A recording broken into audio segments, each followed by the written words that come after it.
اگر آج تم ہار ماننے والے ہو تو ذرا یہ کہانی پوری سن لو، کیونکہ شاید آنے والا ایک لمحہ تمہاری پوری زندگی کا رخ بدل دے۔ زندگی میں 3 فیصلے ایسے ہوتے ہیں جو انسان کو تو عام بنا دیتے ہیں یا پھر ناممکن کو بھی ممکن۔ پہلا فیصلہ یہ کہ منزل کو آسان مت سمجھو۔ لوگ کہتے ہیں سیدھا راستہ چنو، لفٹ لے لو، لیکن سچ یہ ہے کہ لفٹ کبھی بھی بیچ میں پھنس سکتی ہے، مگر سیڑھیاں چاہے جتنی لمبی ہوں ہر حال میں اوپر ہی لے جاتی ہے۔ بہت سے لوگ منزل کے بالکل قریب پہنچ کر صرف اس وجہ سے پیچھے مڑ جاتے ہیں کہ ارد گرد کے لوگ کہنے لگتے ہیں اب نہیں ہوگا، یہ ناممکن ہے، تم سے نہیں ہو پائے گا، اور بس اسی ایک جملے کی وجہ سے وہ اپنی ساری محنت کو وہیں چھوڑ دیتے ہیں۔ ایک میڈک کی کہانی سنو۔ ایک میڈک ایک گہرے گڑھے میں گر گیا۔ اوپر کھڑے لوگ زور زور سے چیخنے لگے کہ اب یہ مر جائے گا، یہاں سے نکلنا ناممکن ہے، کوشش چھوڑ دے، ختم ہو گیا۔ مگر وہ میڈک بار بار اچھلتا رہا، گرتا رہا، پھر دوبارہ اچھلتا رہا۔ تھوڑی دیر بعد وہ حیران کن طور پر گڑھے سے باہر آ گیا۔ سب لوگ حیرت سے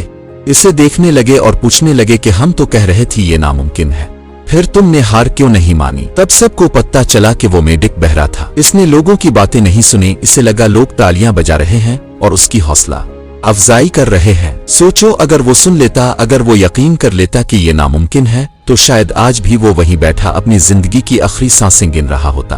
دوسرا فیصلہ یہ کہ زندگی میں کسی ایک چیز کو ہی سب کچھ مت بنا لو۔ سقراط اپنے شاگرد کو پانی میں سر کے بل ڈبو دیتے ہیں۔ چند لمحوں میں سانس رکنے لگتی ہے، جسم تڑپنے لگتا ہے، دماغ گھبرانے لگتا ہے۔ پھر سقراط اچانک اس کا سر باہر نکالتے ہیں اور پوچھتے ہیں پانی کے اندر تمہیں سب سے زیادہ کس چیز کی ضرورت محسوس ہوئی؟ وہ شاگرد ہانپتے ہوئے کہتا ہے ہوا، صرف ہوا۔ سقراط کہتے ہیں جس دن کامیابی تمہیں ہوا جتنی ضروری لگنے لگے گی، اس دن دنیا کی کوئی طاقت تمہیں روک نہیں سکے گی۔ جب تک کامیابی ایک خواہش ہے تب تک وہ دور ہے، مگر جس دن وہ ضرورت بن جائے اسی دن تم اس کے پیچھے نہیں بلکہ وہ تمہارے پیچھے چلنا شروع کر دے گی۔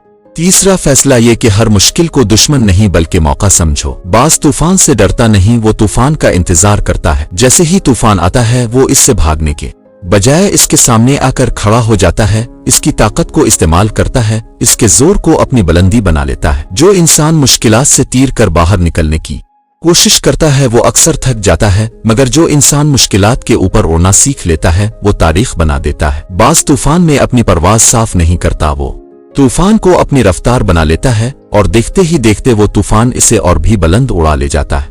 یاد رکھنا، زندگی میں اندھیرا تمہیں ڈرانے نہیں آتا، وہ تمہیں روشنی کی قدر سکھانے آتا ہے۔ ہر مشکل تمہیں توڑنے نہیں بلکہ تمہیں بنانے آتی ہے۔ جو انسان سیکھنے کے بعد قدر کرتا ہے وہ عام رہ جاتا ہے، مگر جو سیکھنے سے پہلے ہی قدر کرنا سیکھ لے وہ غیر معمولی بن جاتا ہے۔ اگر آج حالات تم سے کہہ رہے ہیں بس اب ختم، تو سمجھ لو یہ ختم نہیں، یہ شروعات کا علام ہے۔ اگر یہ الفاظ تمہارے دل کے اندر تک اتر گئے ہیں تو رکنا مت، کیونکہ جو آگ آج تمہارے اندر جل رہی ہے ممکن ہے کل دنیا اسی سے روشنی لے۔